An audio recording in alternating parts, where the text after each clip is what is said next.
Muy bien. Hechos capítulo 15, del 7 al 11. Dice así la palabra de Dios.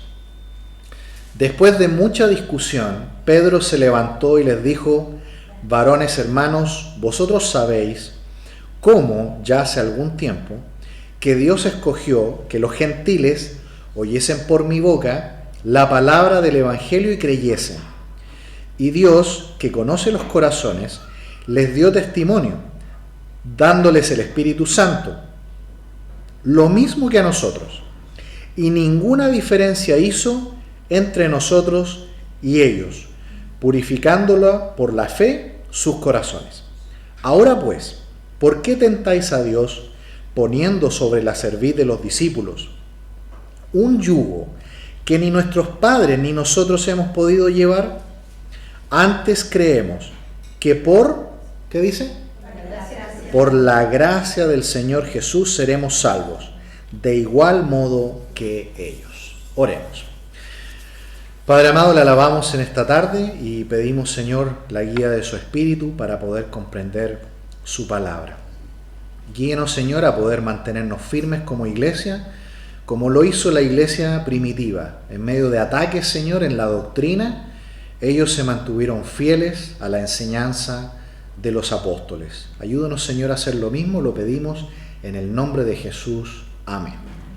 Muy bien, queridos hermanos, ¿cuál fue el ataque que sufrió la iglesia en este momento? Ya vimos que al principio el ataque fue externo. Vino persecución, incluso la muerte de Esteban. Ataques externos, encarcelamiento, azotes, pero ahora hay un ataque que es interno. ¿Cuál fue el ataque que ha sufrido ahora la iglesia de acuerdo al versículo 1 de este capítulo 15? ¿Cuál es el ataque interno? Muy bien, ¿cierto?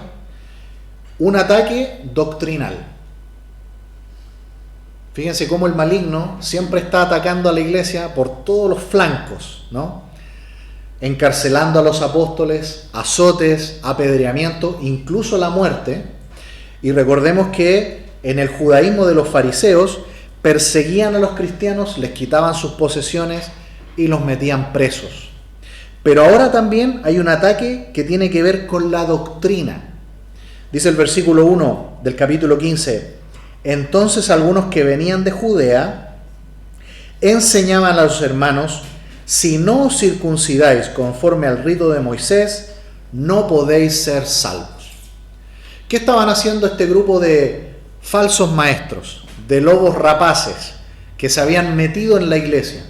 Estaban enseñando que hay que mejorar el evangelio, que el evangelio tal como ellos lo habían recibido no estaba bueno, había que agregarle más.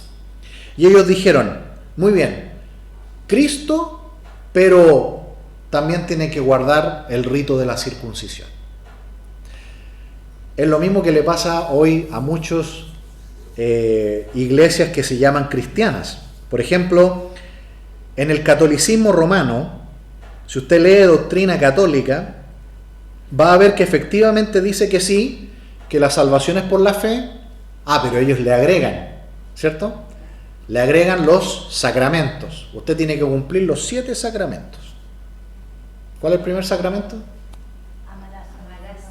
Sacramento de la Iglesia Católica. El bautismo, ¿cierto? Uno nace y lo bautizan. Ya hay primer sacramento y tiene que completar 7. Uno de los sacramentos es el matrimonio, curiosamente. ¿Cómo lo hacen los curas y las monjas? Se casan con la iglesia, ¿no? Se casan con el Señor, ¿no? Y ahí ellos cubren ese sacramento del matrimonio porque ellos son célibes, se supone. Entonces, ¿qué otro grupo? Los testigos de Jehová. Ellos también dicen, sí, la salvación es por Cristo, pero le agregan obras. Ellos tienen que predicar todas las semanas. ¿Ustedes lo han visto que andan de 2 en 2 por las casas? Si ellos no hacen eso, no pueden ser salvos. ¿Se fijan? Es decir, creen en la salvación, pero le agregan. Entonces ya no es el evangelio. Esto es muy importante que nosotros lo entendamos. Cuando yo le agrego algo al evangelio, ya no es el evangelio de Cristo. lo he cambiado por otra cosa. El evangelio puro y simple de Cristo es, versículo 11, por la gracia del Señor Jesús seremos salvos. Nada más. Y hablando de la circuncisión, ¿quién fue el padre de la fe y que fue el primero en ser circuncidado? Abraham, ¿cierto? Dios llamó a Abraham en Génesis 12. ¿Y cuándo fue salvo Abraham? En Génesis capítulo 15, cuando Abraham tenía 75 años de edad. Dice que creyó Abraham a Dios y le fue contado por justicia. Pero ¿cuándo se circuncidó?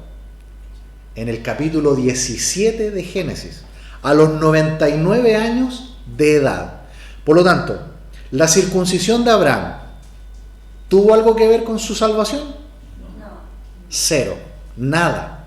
Porque Abraham fue salvo solo por la fe a los 75 años. En Génesis capítulo 15, versículo 6. Pero 14 años después, Dios le pidió que se hiciera esta marca en la carne, que es un sello para distinguir al pueblo de Israel de los demás pueblos gentiles. Pero esa circuncisión no le agrega ni le quita nada a su salvación. Pregunta, a ver si podemos aplicarlo también hoy día a nosotros en la iglesia. ¿La salvación entonces es solo por la fe, nada más? Amén, solo por la fe. ¿Y si no se bautiza, igual es salvo? Igual es salvo. Queridos hermanos, esto es muy importante que lo tengamos claro. La salvación es solo por la fe. Supongamos que nunca tomó la cena del Señor, ¿igual es salvo? Sí. Igual es salvo. Porque la cena del Señor, venir a la iglesia, alabar al Señor, ofrendar, todas esas cosas, testificar, discipular, son cosas que vienen como fruto de la salvación. Pero usted ya es salvo. El tronco del árbol ya está. Las ramas del árbol ya están. Esas cositas, como venir a la iglesia, bautizarse, son frutos. Pero usted ya es salvo, ya es salvo. ¿Se fija? Sí. Una consulta, para decirle si ya la persona recibe al Señor de todo corazón y todo, pero sigue en sus caminos anteriores que han sido malos. Por decir que tomara, que cualquier cosa que no es buena. Igual si se muere se va al cielo porque él recibió al Señor. Bueno, pensemos en los apóstoles. Yo siempre pienso en el apóstol Pedro. El apóstol Pedro, luego de recibir a Cristo, ¿habrá pecado? ¿Se habrá equivocado después de recibir a Cristo? Sí. ¿Qué hizo? A ver. Negó al Señor 3 veces. ¿Cierto? Dijo, no, yo no conozco a ese tal Jesús. 3 veces. ¿Qué más? Pedro también hizo otra cosa bastante grave. También, ¿cierto? Cuando vienen a llevarse al Señor preso, Pedro, que tenía su cuchillo de pescador, que él lo usaba para todo, lo más probable es que tiró a matar a Malco. Y lo que pasa es que Malco se corrió, pero yo creo que Pedro tiró al cuello, a matar. Bueno, Pedro pecó después de recibir a Cristo muchas veces. Y de hecho algo más. ¿Se acuerdan en Gálatas, capítulo 1, cuando Pablo explica que Pedro también había caído en esta falsa doctrina de que los cristianos tenían que circuncidarse para ser salvos? Y que Pablo lo tuvo que reprender duramente y corregirlo. Entonces, después de recibir a Cristo, ¿vamos a vivir una vida espiritual perfecta? No. Por más que queramos, no. Y aunque el mismísimo John Wesley, ¿cierto?, el creador del metodismo, ustedes saben que los metodistas, John Wesley pensaba que después de recibir a Cristo uno podía tener una vida de santidad perfecta. Queridos hermanos, ojalá fuera así, pero no es verdad. Siempre vamos a volver a pecar. Ahora, en cuanto a lo que la hermana dice, lo que yo le puedo decir es que una persona verdaderamente creyente, después de recibir a Cristo, nosotros tenemos una nueva relación con el pecado. Por ejemplo, antes de recibir a Cristo, cuando nosotros pecábamos, para nosotros era lo más normal, ¿cierto? Pecábamos y era, no, es parte de mi vida. Mentíamos, quizás hacíamos muchas cosas malas, pecados. Y para nosotros eran formas de vida nomás, era lo normal. Pero un verdadero creyente tiene algo distinto ahora.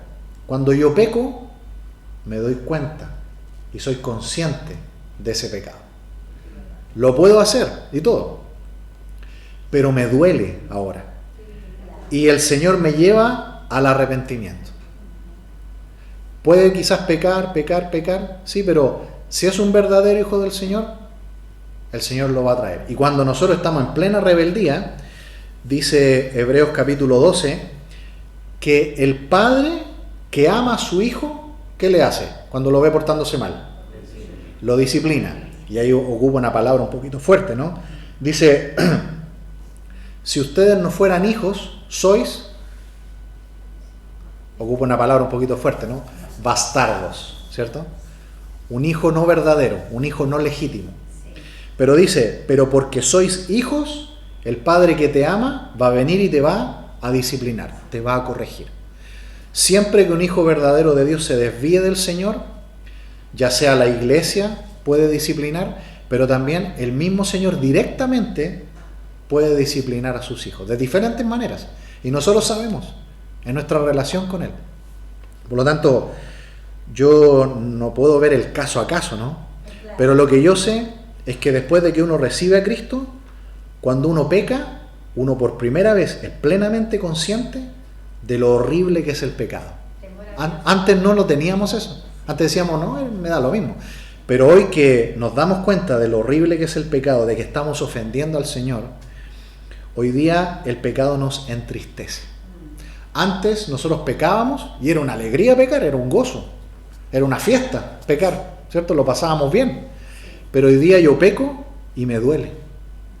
¿Y eso por qué pasa? Porque el Espíritu Santo vive dentro de usted.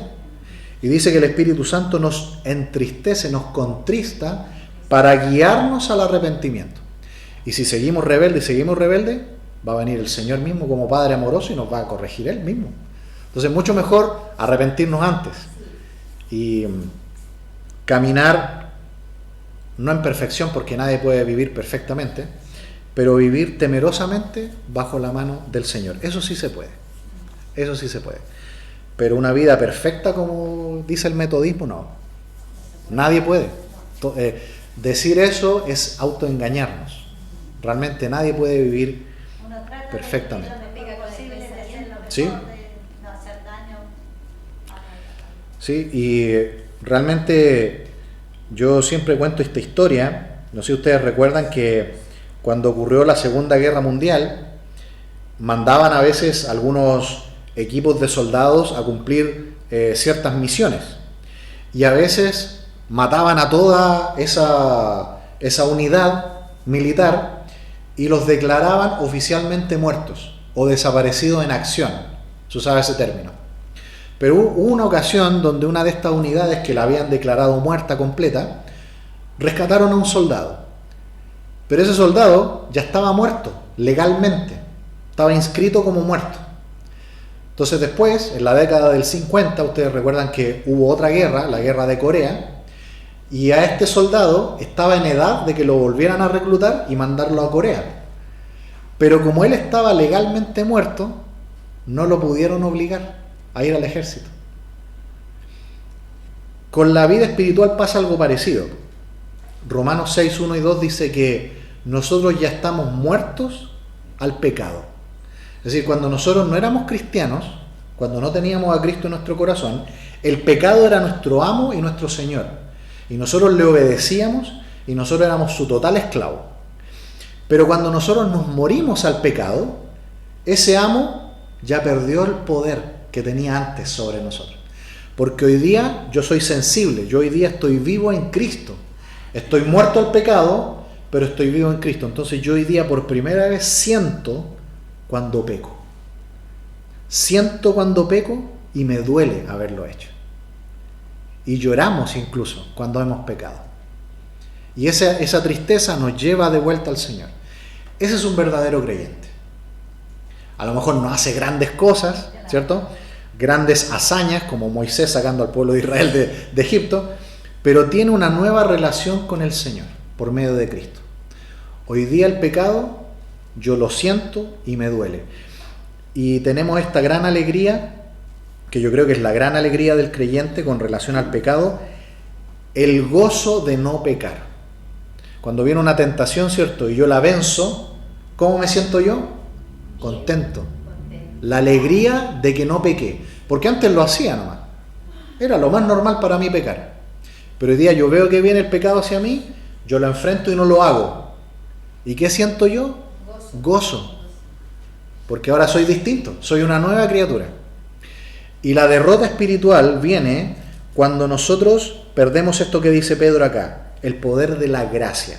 Queridos hermanos, la gracia es más poderosa que el poder del pecado. Cuando viene la tentación, y yo veo que aquí viene la tentación y yo digo, no, de esta no salgo. ¿Qué estoy diciendo? Estoy creyendo que el pecado es más poderoso que la gracia. Ningún pecado es más poderoso que el amor de Dios y la gracia de Dios. Así que cualquier tentación que venga hacia nosotros, por más terrible que sea, en el nombre del Señor y por la gracia de Dios, podemos vencer ese pecado. ¿Y sabe qué? Si no lo vencemos, es porque simplemente nos hemos sometido nuevamente a un amo al cual nosotros ya estábamos muertos, ya estamos muertos hace años. Decidimos pecar sabiendo. Por eso que el pecado del cristiano es más grave que el pecado del no creyente. Porque yo lo hago sabiendo. Lo hago, o sea, plenamente consciente de que es pecado y lo hago. Por eso que produce tristeza en el verdadero creyente. Así que hermanos, si ustedes se fijan, hay un cambio de vida con el verdadero creyente. Y aquí, en Hechos 15, volviendo, dice que la iglesia ha recibido ahora un ataque interno. Estamos bien. Ha recibido un ataque interno que es doctrinal, que amenaza con destruir, ¿cierto?, la iglesia, que es cambiar el evangelio por otra cosa. Si yo cambio el evangelio de salvación solo por fe y lo cambio por otra cosa, ya no es el evangelio. Ya estamos predicando otra cosa. La salvación, queridos hermanos, es solo por gracia, por medio de la fe. Y estos judaizantes querían obligar a los cristianos no judíos a circuncidarse. Y yo creo que por esto, más adelante el apóstol Pablo escribe en Romanos capítulo 4 el ejemplo de Abraham y el ejemplo de David. Porque Abraham fue salvo sin circuncisión y sin los 10 mandamientos. ¿Cierto? Porque los 10 mandamientos todavía no estaban. Los 10 mandamientos vinieron con Moisés por lo menos 600 años después de que murió Abraham. Por lo tanto, ¿cómo fue salvo Abraham, el padre de la fe? Solo por la fe. Sin estar circuncidado y sin conocer los 10 mandamientos. Porque los 10 mandamientos vinieron después. Así que hermanos, la salvación en todas las épocas siempre ha sido igual. Solo por fe. Y ese es el mensaje que nosotros predicamos. Dice el versículo 7 de Hechos 15, después de mucha discusión, Pedro se levantó y les dijo, varones hermanos, vosotros sabéis cómo ya hace algún tiempo que Dios escogió que los gentiles oyesen por mi boca la palabra del evangelio y creyesen. Esto fue más o menos en el año 50, el concilio de la iglesia en Jerusalén. Después vinieron otros concilios, esto ya por la historia, no por la Biblia, más o menos en el año 350, concilio de Nicea. En ese concilio la iglesia discutió la divinidad de Cristo, porque luego vino otro ataque. Personas empezaron a decir que Jesús no era Dios. Así que en ese concilio, en el concilio de Nicea, se reunió todos los líderes de la cristiandad en la ciudad de Nicea y discutieron este tema. Ahora, queridos hermanos, esto es muy importante. No porque un concilio diga que algo es verdad o mentira, nosotros tenemos que creerlo. Lo que ellos hicieron fue simplemente reafirmar lo que la Biblia ya dice. El concilio de Nicea no inventó nada. La Biblia enseña claramente que Jesús es Dios. Lo mismo la salvación. No es que el concilio de Jerusalén decidió que la salvación era por fe. No, eso siempre ha sido así. Simplemente la iglesia, para desmarcarse de los falsos maestros, de los lobos rapaces que se quieren meter en la iglesia para cambiar sus creencias, dijeron no, nosotros como iglesia creemos esto, la salvación es solo por fe. Luego vino el concilio de Éfeso, el concilio de Calcedonia y así otros concilios más, pero este fue el primero de la historia, en Jerusalén, y establecen claramente que el verdadero evangelio es salvación solo por fe. ¿Y qué más? ¿Solo los judíos pueden ser parte de la iglesia? Gentiles también, todos, no solo los judíos. Y Pedro lo aprendió a las malas. ¿Se acuerdan que Pedro ni quería saber nada con los gentiles, no se quería acercar a ellos? Pero un día tuvo que quedarse a dormir en casa de Simón el curtidor. Un curtidor es alguien que trabaja con pieles de animales. Y los judíos no pueden estar cerca de animales muertos. Así que, ¿qué tuvo que aprender Pedro? A romper sus tradiciones. Porque ahora el Señor quiere salvar a todos. Y después, un centurión romano, Cornelio, lo invitó a su casa, a Pedro, para que le explicara acerca de Dios y de Jesús. Y Pedro tuvo que otra vez romper sus tradiciones y entrar en la casa de un gentil. Los judíos no practicaban nunca eso. Pedro a las malas tuvo que dejar de lado su religiosidad absurda que él tenía. ¿Cómo no te vas a relacionar con alguien? Ah, es que es gentil, nosotros somos judíos. No, el Señor ama a todos, a todos. Y la última lección fue en cuanto a la comida, ¿cierto? Los judíos no pueden comer cerdo, por ejemplo, no comen todo tipo de mariscos, todos esos animales que están especificados ahí en Levítico. Carne de conejo, todos esos animales, ¿cómo se consideran en el judaísmo? Inmundos.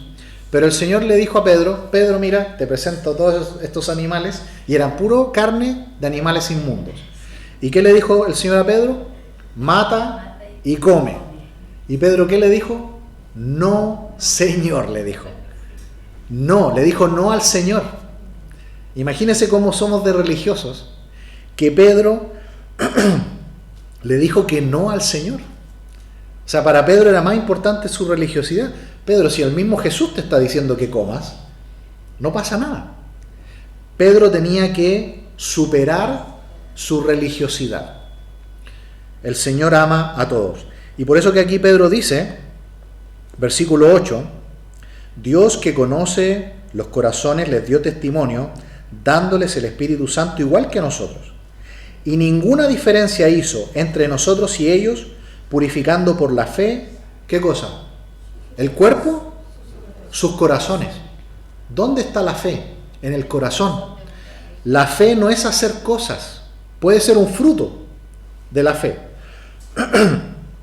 Pero la fe es algo interno primeramente.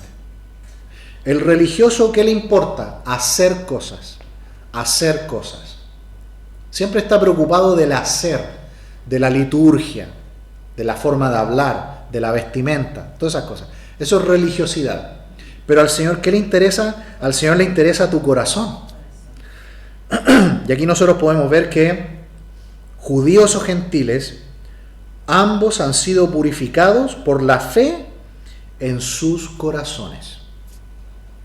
Ese es el verdadero evangelio, una transformación del corazón para que la vida resultante sea genuina. Si ustedes se fijan en las religiones, en las grandes religiones como en el Islam, en el budismo, en el zoroastrianismo y todas las religiones que ustedes puedan ver, el énfasis está en la conducta,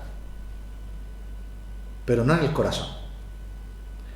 Hermanos amados, yo puedo entrenar a un gatito, ¿cierto? O puedo entrenar a un perrito o a un caballo y puedo hacer que haga lo que yo quiero, ¿cierto? Sí. Podemos amaestrarlos. Sí.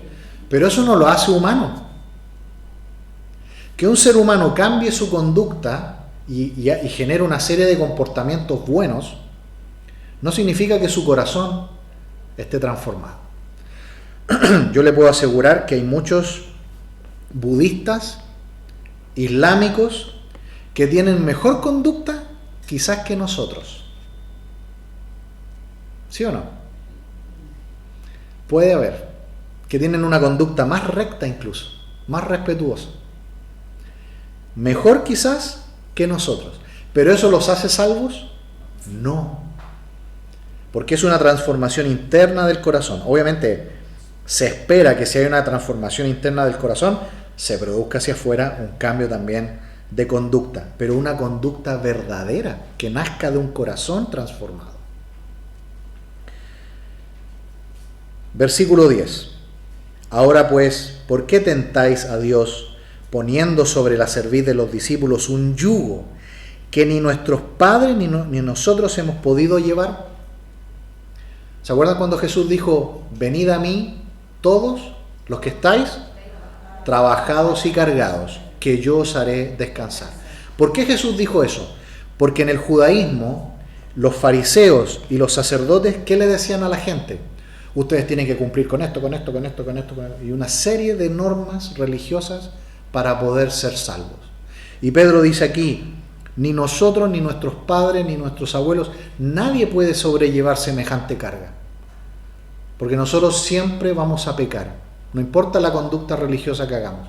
Podemos ir a todas las fiestas que nos pide el Pentateuco, podemos cumplir con todo, podemos dar los diezmos, ¿cierto? Todo lo que se nos pide en la ley de Moisés. Pero el pecado, ahí está todavía. Si nosotros somos pecadores y Dios es santo, la única forma de que nosotros podamos ir al cielo es que un Salvador venga, nos limpie y nos perdone. Si alguien dice, yo voy a ser salvo porque yo me voy a ganar mi salvación por mis obras, es un tremendo error. Por eso que Jesús es nuestro Señor y nuestro Salvador. Si nosotros somos pecadores, necesitamos que alguien nos salve. Y ese es nuestro Señor Jesús. Por eso que Pedro dice acá, y es una pregunta muy sincera, queridos hermanos, les dice a ellos, miren, ni ustedes ni yo, ni en 20 vidas, vamos a poder cumplir la ley de Moisés perfectamente. Dejémonos de mentiras. Todas las leyes, ¿cierto?, están para mostrarnos lo pecadores que somos.